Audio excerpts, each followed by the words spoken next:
प्राचीन भारत के 8 सर्वश्रेष्ठ धनुर्धर कौन हैं? आइए जानते हैं। प्राचीन भारत में हुए हजारों धनुर्धरों में सर्वश्रेष्ठ कौन था? दुनिया के 8 सर्वश्रेष्ठ धनुर्धरों के बारे में संक्षिप्त जानकारी। नंबर 1, अर्जुन। 5 पांडवों में से एक अर्जुन की धनुष विद्या भी जग प्रसिद्ध थी। गुरु द्रोण के श्रेष्ठ शिष्यों में से एक थे अर्जुन। द्रोण ने अर्जुन को धनुष सिखाते वक्त वचन दिया था कि तुमसे श्रेष्ठ इस संसार में कोई धनुर्धर नहीं होगा। अर्जुन के धनुष की टंकार से पूरा युद्ध क्षेत्र गूंज उठता था। रथ पर सवार कृष्ण और अर्जुन को देखने के लिए देवता भी स्वर्ग से उतर गए थे, लेकिन अर्जुन से भी श्रेष्ठ कोई था जिसे दुनिया अर्जुन से श्रेष्ठ मानती है। नंबर 2, एकलव्य। गुरु द्रोण की मूर्ति बनाकर मूर्ति के समक्ष एकलव्य ने धनुष विद्या सीखी थी।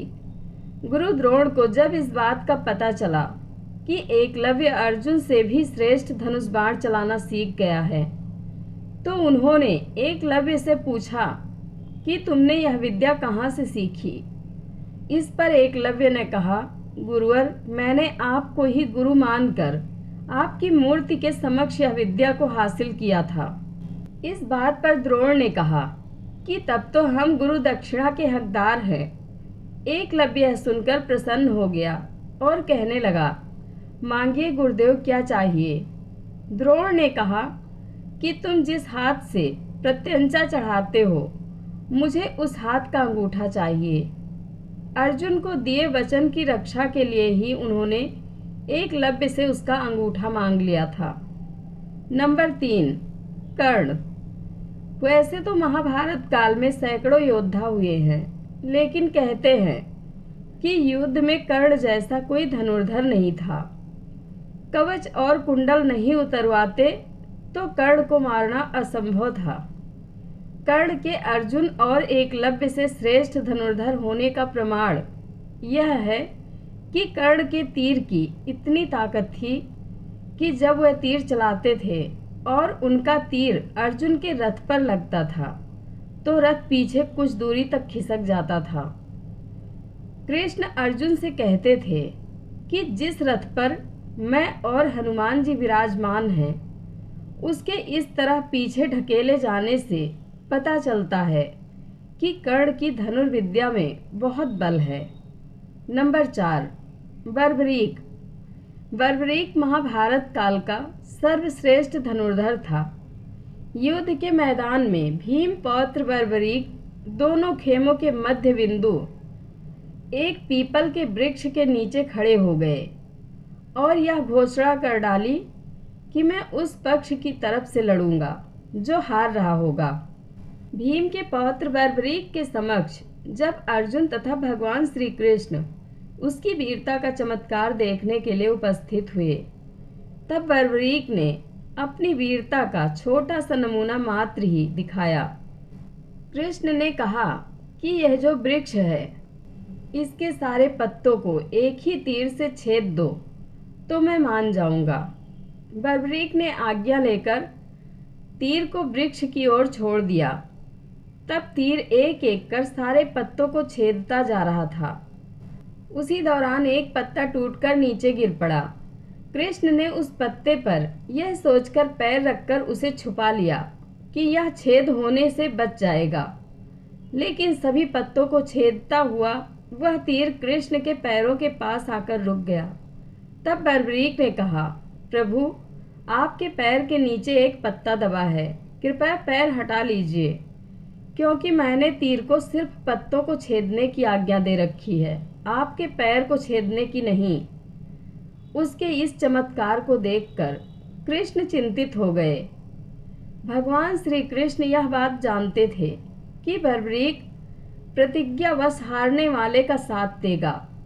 यदि कौरव हारते हुए नजर आए तो फिर पांडवों के लिए संकट खड़ा हो जाएगा, और यदि जब पांडव बर्बरीक के सामने हारते नजर आए तो फिर वह पांडवों का साथ देगा। इस तरह वह दोनों ओर की सेना को एक ही तीर से खत्म कर देगा। नंबर 5, लक्ष्मण। राम के छोटे भाई लक्ष्मण को कौन नहीं जानता।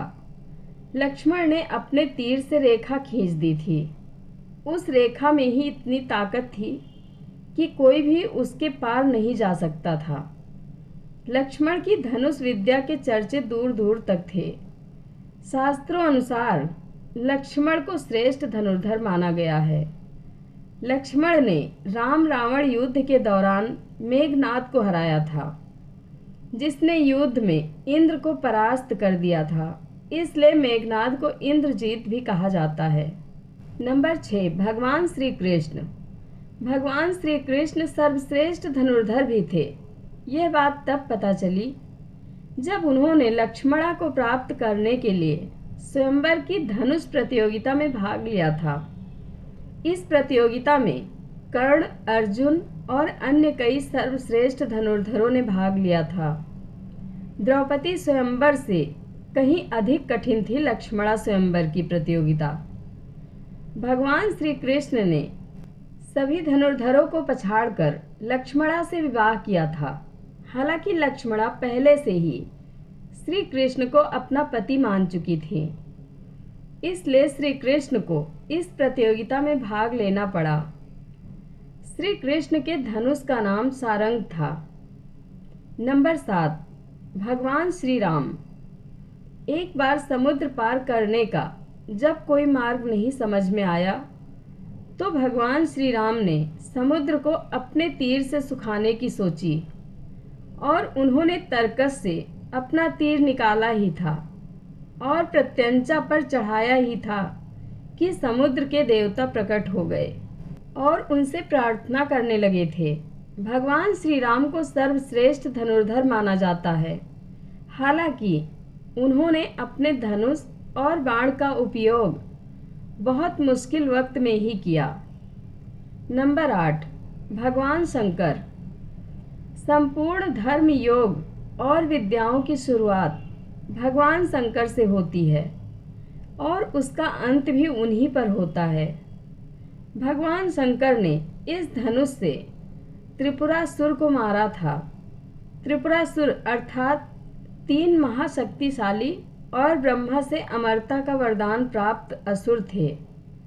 शिव ने जिस धनुष को बनाया था उसकी टंकार से ही बादल फट जाते थे और पर्वत हिलने लगते थे। ऐसा लगता था मानो भूकंप आ गया हो। यह धनुष बहुत ही शक्तिशाली था। इसी के एक तीर से त्रिपुरासुर की 3 नगरियों को ध्वस्त कर दिया गया था। इस धनुष का नाम पिनाक था। उल्लेखनीय है कि राजा दक्ष के यज्ञ में यज्ञ का भाग शिव को नहीं देने के कारण भगवान शंकर क्रोधित हो गए थे और उन्होंने सभी देवताओं को अपने पिनाक धनुष से नष्ट करने की ठानी। एक टंकार से धरती का वातावरण भयानक हो गया। बड़ी मुश्किल से उनका क्रोध शांत किया गया। तब उन्होंने यह धनुष देवताओं को दे दिया। देवताओं ने राजा जनक के पूर्वज देवराज इंद्र को दे दिया। राजा जनक के पूर्वजों में निमि के ज्येष्ठ पुत्र देवराज थे। शिव धनुष उन्हीं की धरोहर स्वरूप राजा जनक के पास सुरक्षित था।